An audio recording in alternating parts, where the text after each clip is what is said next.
मुझे अपने साथियों की वापसी का शिद्दत से इंतजार था। उनके आने पर ही मुझे इल्म हो सकता था कि हारूत राबील के दोनों आदमियों को मौत के घाट उतारने का कारनामा किसने सर अंजाम दिया था। अब तक तो मैं बेखबर ही था। ज्यादा बेचैनी इसलिए भी थी कि कहीं उनमें से कोई पुलिस के चुंगल में न फंस गया हो। अगरचे उसका इम्कान बहुत कम था, लेकिन था। मुझे ज्यादा इंतजार न करना पड़ा। मेरे कमरे में सबसे पहले दाखिल होने वाली तहजीब थी। वो कमरे में दाखिल हुई तो मैं मसरत आमेज अंदाज में उठकर उसकी तरफ बढ़ा। तहजीब भी मुस्कुराती हुई मेरी तरफ बढ़ी। मैंने तहजीब के दोनों हाथ थाम कर गर्मजोशी से दबाए। तहजीब ने कहा, बहुत खुश हो अली, मालूम होता है हारूत राबील से मामला तय हो गए। मैंने खुशी से भरपूर लहजे में कहा, हाँ तहजीब, मैंने 20 करोड़ डॉलर का मुतालबा किया और अदायगी के लिए उसे 2 दिन का वक्त दिया है। तहजीब ने पूछा, अदायगी का तरीक़ाकार क्या होगा? क्या वही तरीका जिसके तहत हमने ओशील मिकाइल से रकम वसूल की थी? मैंने कहा, हाँ। मैंने उसे बैंक का नाम और अकाउंट नंबर दे दिया है। अगर 2 दिन के अंदर रकम मुंतकिल न हुई तो उसका जिम्मेदार वो खुद होगा। तहजीब बोली, मुबारक हो, बिलाखिर तुमने एक और कामयाबी हासिल कर ली। उससे रकम निकलवाना आसान नहीं था। मैंने कहा, अभी तो देखो, रकम की वसूली तक मालूम नहीं कितने मराहिल से और गुजरना पड़े, लेकिन अगर ये कामयाबी है तो मुझसे ज्यादा मेरे साथियों की कामयाबी है। वो बोली, हाँ अली, खासतौर पर बड ने तो कमाल ही कर दिया।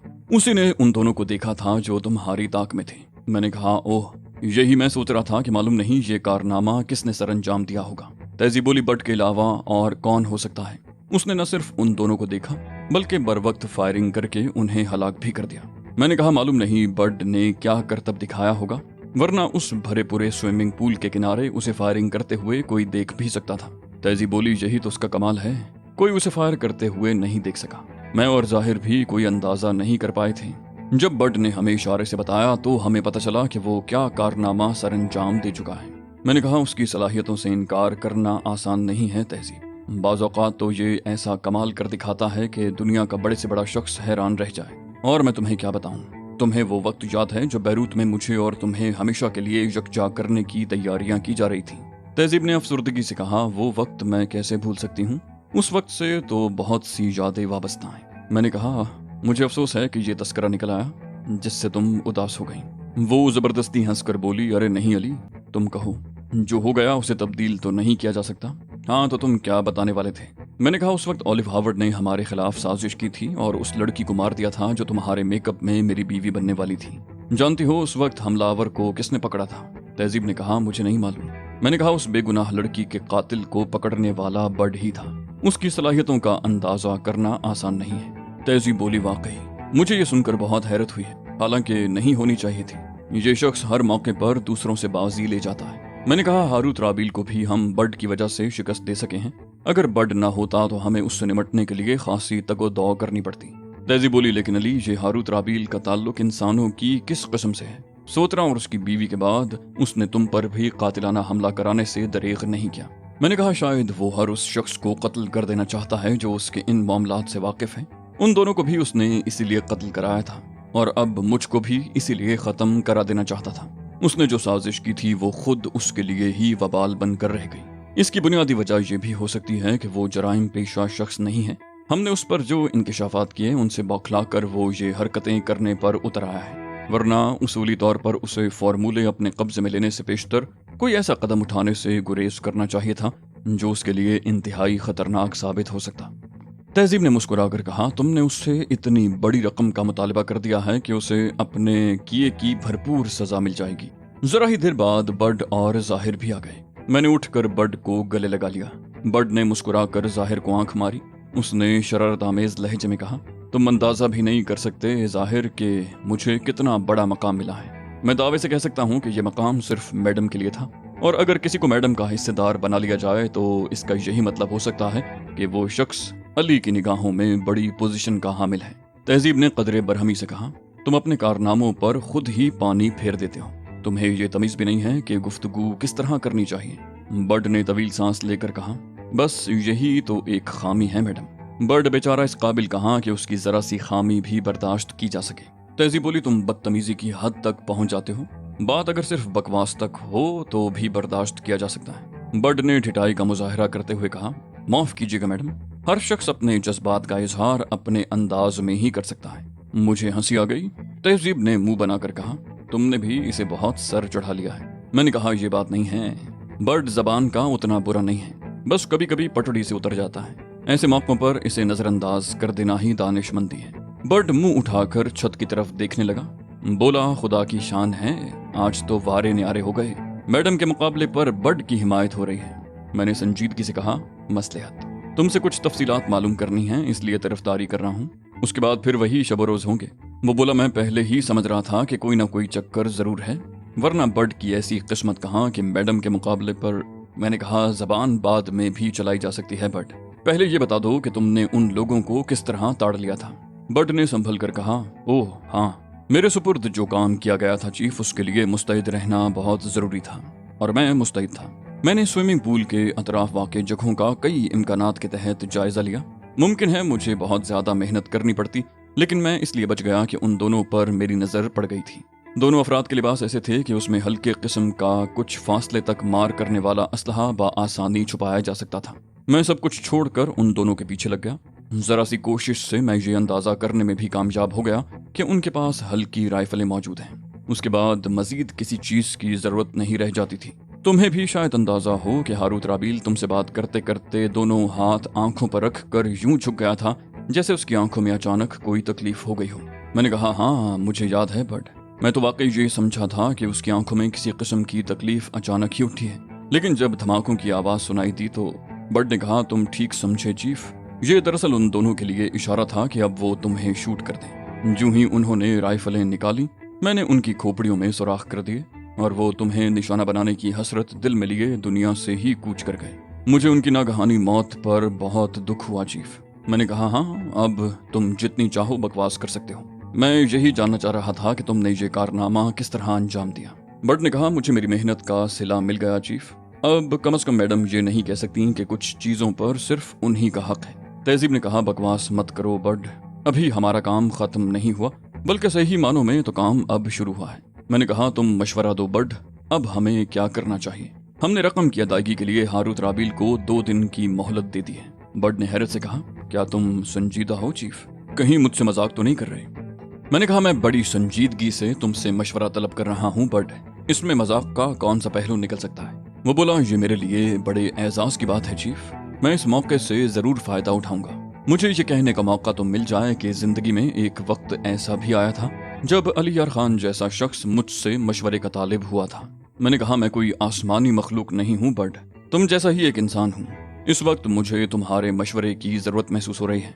बड ने बेयकीनी से कहा, तुम मुझे बेवकूफ बना रहे हो चीफ, शायद इस तरह तुम मेरा शुक्रिया अदा करने की कोशिश कर रहे हो। मैंने संजीदगी से कहा, हरगिज नहीं बड, तुम देखोगे कि तुम्हारे मशवरे को पूरी अहमियत दी जाएगी। बड ने कहा, तब तो चीफ पहली फुर्सत में इस होटल को छोड़ दो और कयाम के लिए कोई नया होटल देखो। जाहिर ने कहा, इसकी क्या जरूरत है, ऐसा तो सिर्फ इस सूरत में करना चाहिए जब हमें कोई खतरा दरपेश हो। बड ने कहा, अपनी तरफ से तो हमने हर मुमकिन एहतियात बरती है, लेकिन मुकाबले पर जो शख्स है वो मुझे बहुत खतरनाक महसूस होता है। मुमकिन है किसी तरह वो सुराग लगाने में कामयाब हो जाए कि हम इस होटल में ठहरे हैं, लिहाजा मेरे ख्याल में हमें होटल तब्दील करते रहना चाहिए। इस तरह हम एक इम्कानी खतरे से महफूज रहेंगे। मैंने कहा, मैं तुम्हारी राय से पूरी तरह मुत्तफिक हूँ बट। बर्ड खिल उठा, बोला, शुक्रिया चीफ, एक ज़हीन आदमी ही दूसरे ज़हीन आदमी की बात समझ सकता है, हर कस और नाकस के बस का रोग नहीं है। मैंने कहा, बस तो फिर होटल का इंतखाब कर लो, हम लोग वक्फे वक्फे से उस होटल में जाकर मुकीम हो जाएंगे। जाहिर ने कहा, इसके लिए टेलीफोन डायरेक्टरी दरकार होगी, होटलों के नाम तलाश करने होंगे। बर्ड ने कहा, इसकी क्या जरूरत है, यहाँ से आवारा गर्दों की तरह निकल खड़े होंगे, रास्ते में जो भी मुनासिब होटल मिलेगा उसमें रह पड़ेंगे। बर्ड की इस बात से भी मैंने इत्तेफाक किया था और उसके बाद पहले मैं और तहजीब सामान समेत होटल छोड़कर बाहर आ गए। प्रोग्राम के मुताबिक आधे घंटे बाद बर्ड और जाहिर भी हमसे आ मिले और हम नए ठिकाने की तलाश में चल पड़े। हमारा नया ठिकाना भी एक निचले दर्जे का होटल ही साबित हुआ। वो होटल कदीम तर्ज की एक इमारत में वाक़ था और वहाँ ज्यादातर कमरे खाली ही थे। चंद कमरे जो आबाद थे उनके मकीन भी गरीब तबके के लोग थे। होटल की आबादी कम होने के बायस हमने खुद को खासी हद तक महफूज तसव्वुर किया था। कम से कम लोगों की नजरों में आना ही हमारे लिए बेहतर था। उस होटल में रिहाइश के बाद हम ज्यादातर आराम ही करते रहे। काम कोई नहीं था, इसलिए आराम के अलावा और क्या किया जा सकता था। नाइमा बर्क, फवाद और हसन नासिर की रिहाई के लिए भी कोई कदम उठाना था, लेकिन उससे कबल हारूत राबील का मसला तय हो जाना जरूरी था। ایک ساتھ دونوں کام شروع کر دینے سے توجہ کسی ایک کام پر بھی مرکوز نہ رہ پاتی اور ممکن تھا کہ دونوں ہی کام ادھورے رہ جاتے۔ 2 دن سکون سے گزر گئے۔ ہاروت رابیل کو دی گئی مہلت پوری ہو چکی تھی، لہٰذا میں نے ایک پبلک فون بوتھ سے ہاروت رابیل کو فون کیا۔ حسب معمول فون اس کی سیکرٹری نے اٹھایا۔ اس نے بتایا کہ ہاروت رابیل بیمار ہے اور اگر ان سے گفتگو کرنی ہو تو ان کے مخصوص نمبر پر کی جائے۔ اس نے میرے اصرار پر ہاروت رابیل کا مخصوص نمبر بتا دیا۔ اس فون پر ہاروت رابیل خود موجود تھا۔ اس کی نحیف آواز سنائی دی، کون ہے؟ میں نے کہا، تمہارا بہی خواہ ہاروت رابیل، کیا تمہیں میرے فون کی توقع نہیں تھی؟ اس نے کہا، اوہ یہ تم ہو۔ میں نے ہدایت کر دی تھی کہ تمہارا فون آئے تو تمہیں گھر کا نمبر دے دیا جائے۔ میں نے کہا، میں نے اپنا وعدہ پورا کر دیا ہاروت رابیل، 2 دن گزرنے کے بعد ہی تمہیں فون کر رہا ہوں۔ میرے کام کا کیا ہوا؟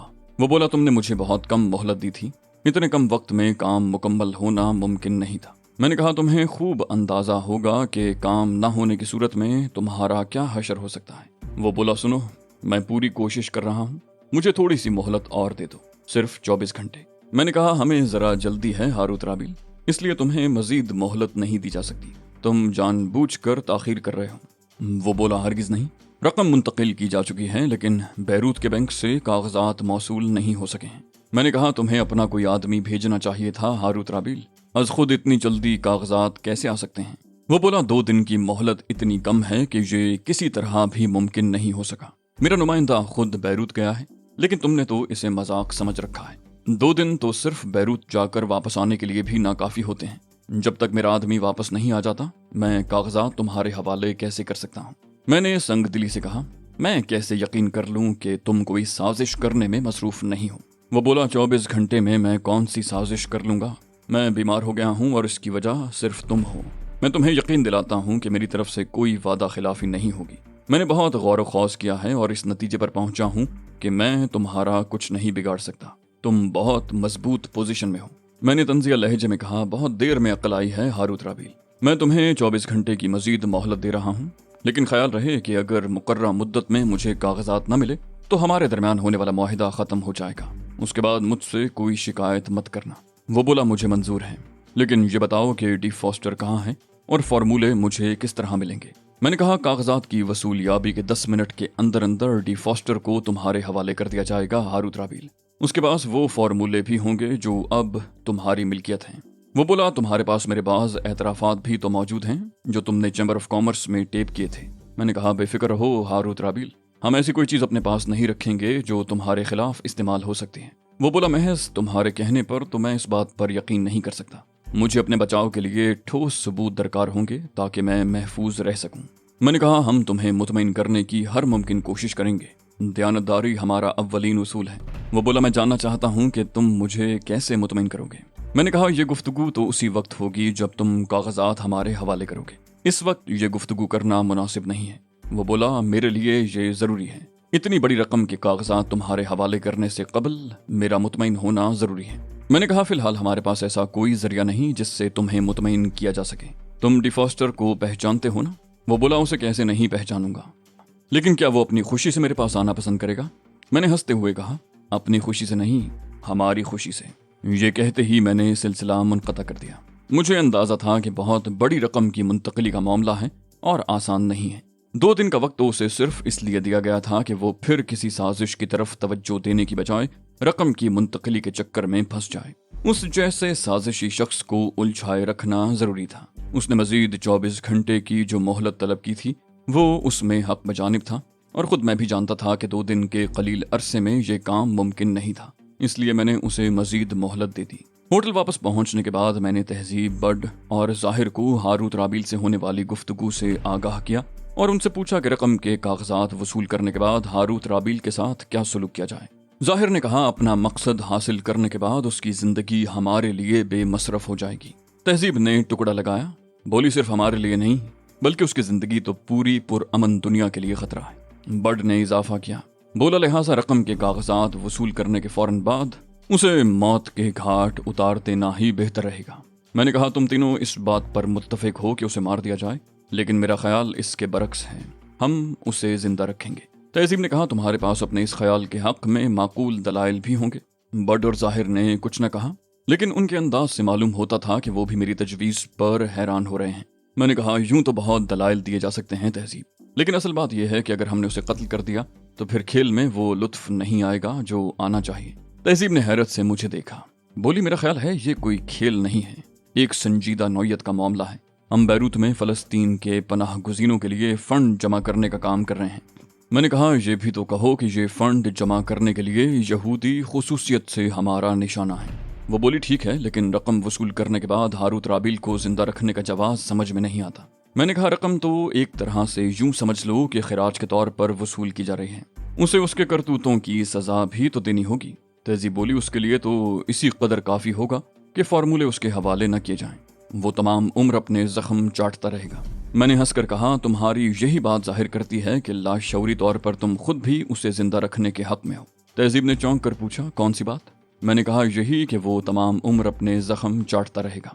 تہذیب شرمندہ سی ہو گئی، اس نے جھینپتے ہوئے کہا دراصل اسے زندہ رکھنے میں خطرہ ہے، ہم اپنے لیے ایک مستقل دشمن کا اضافہ کر لیں گے۔ میں نے کہا اس سے رقم وصول کرنے کے بعد ہم حکومت امریکہ کو اس کے کرتوتوں سے آگاہ کر دیں گے، اس طرح بقیہ زندگی خود اس کے لیے ایک عذاب بن جائے گی۔ ظاہر بولا آپ کا خیال درست ہے جناب، حکومت کو علم تو ہونا چاہیے کہ یہودی لابی اپنے مفاد کے لیے حکومت کو نقصان پہنچانے سے بھی دریغ نہیں کرتی۔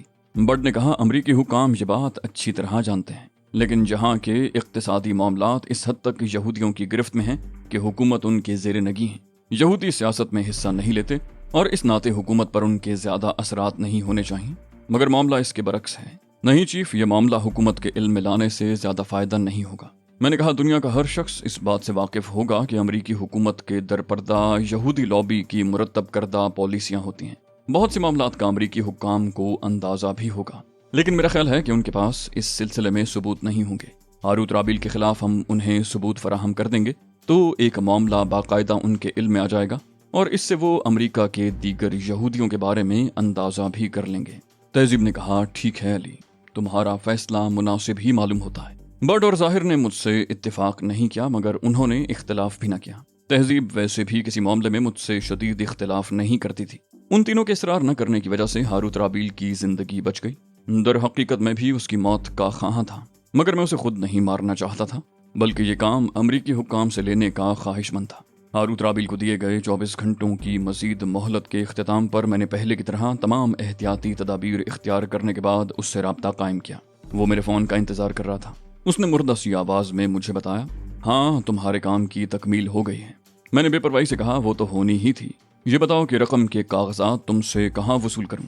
وہ بولا میں کوئی جگہ تجویز نہیں کروں گا، جگہ کا انتخاب تم خود ہی کرو گے، لیکن اس سے قبل مجھے یہ یقین دہانی درکار ہے کہ میرے ساتھ دھوکہ نہیں ہوگا۔ میں نے کہا یہ یقین دہانی تو میں تمہیں پہلے ہی کرا چکا ہوں ہاروت رابیل، اب تمہیں کیا پریشانی ہے؟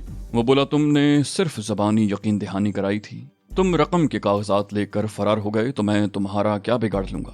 میں نے کہا بات واقعی غور طلب ہے ہاروت رابیل، لیکن کسی نتیجے پر پہنچنے کے لیے مجھے سوچنا پڑے گا۔ وہ بولا میں نے تمہاری ہدایت کے مطابق کوئی گڑبڑ نہیں کی، لیکن یاد رکھو اس کے بعد میں تمہارا کوئی مطالبہ پورا نہیں کر سکوں گا۔ میں نے طنزیہ لہجے میں کہا مجھے معلوم ہے ہاروت رابیل، یہ مطالبہ بھی تم نے جس طرح پورا کیا ہے اس سے بھی میں بخوبی واقف ہوں۔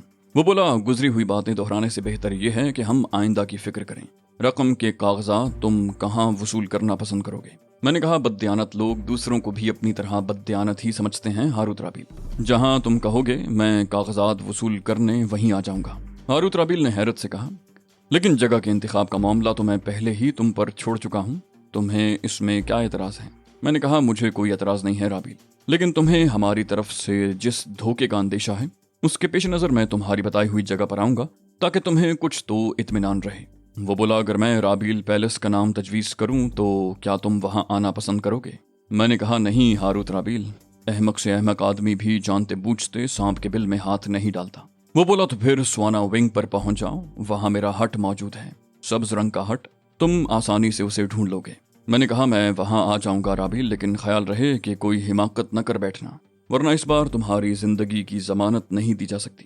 وہ بولا میں شکست تسلیم کر چکا ہوں اور شکست تسلیم کرنے کے بعد میں کسی قسم کی جد و جہد کرنا پسند نہیں کرتا۔ میں نے کہا اگر تمہاری بات حقیقت پر مبنی ہے تو تم اپنے حق میں ہی بہتری کرو گے، میرے ساتھیوں کی کارکردگی تو تمہارے علم میں ہی ہے۔ وہ بولا ہاں، لیکن میں ڈی فاسٹر کے سلسلے میں پریشان ہوں، अगर तुम उसे ले आए तो मैं उसे किस तरह काबू में करूंगा? मैंने कहा, हम उसका इंतजाम भी कर देंगे राबील, बशर्ते कि तुमने कोई गड़बड़ न की। वो बोला, अब मैं कुछ करने की पोजीशन में हूं भी नहीं। जिन लोगों पर मैंने लाखों डॉलर खर्च किए थे वही नाकाम हो गए, इसलिए अब मैं किसी पर इन्हिसार नहीं कर सकता। मैंने तंजिया लहजे में कहा, बहुत अच्छे राबील, यानी अगर अब भी तुम्हें ऐसे लोग मिल जाएं जिन पर तुम इन्हिसार कर सको तो तुम अब भी हमारे खिलाफ कोई साजिश करने से बाज नहीं रहोगे। हारूत राबील ने गड़बड़ा कर कहा, अब मेरा मतलब ये नहीं था। मैं वैसे भी तुम्हारे खिलाफ कुछ करके खुद को डुबोना पसंद नहीं करूंगा। रकम तो मेरे हाथ से जा ही चुकी है, अब वो मुझे वापस तो नहीं मिल सकती। अगर उस रकम के इवज मुझे मेरी मतलूबा चीजें मिल रही हैं तो मैं किसी मामूली हिमाकत से उन चीजों को कैसे गंवा दूं? मैंने कहा, बड़ी अक्लमंदी की बातें कर रहे हो राबील, कहीं हैरत की ज्यादती से मैं बेहोश ही ना हो जाऊं। वो बोला, अब मैंने तुम्हारे खिलाफ कुछ न करने का तहैया कर लिया है। कागजात लेकर मैं तन्हा ही आऊंगा और कागजात तुम्हारे हवाले करने के बाद तुम्हारे रहम करम पर हूंगा। तुमने मेरे साथ अच्छा सलूक किया तो तुम्हारी बड़ाई है, वरना मेरे साथ जो कुछ भी होगा उसे मैं तकदीर का लिखा समझकर कबूल कर लूंगा। मैंने कहा, जगह का तयन तो हो गया राबील, अब ये बता दो कि हम स्वाना विंग पर किस वक्त पहुंच जाएं। वो बोला, मैं तो चाहता हूं कि ये मामला जल्द से जल्द निमट जाए। तुम बताओ कितनी देर में स्वाना विंग पहुंच सकोगे? तुम्हें तो डी फॉस्टर को भी साथ लेकर आना होगा। मैंने कहा, हम 3 बजे तक स्वाना विंग पहुंच जाएंगे और हारूत राबील इस पर रजामंद हो गया।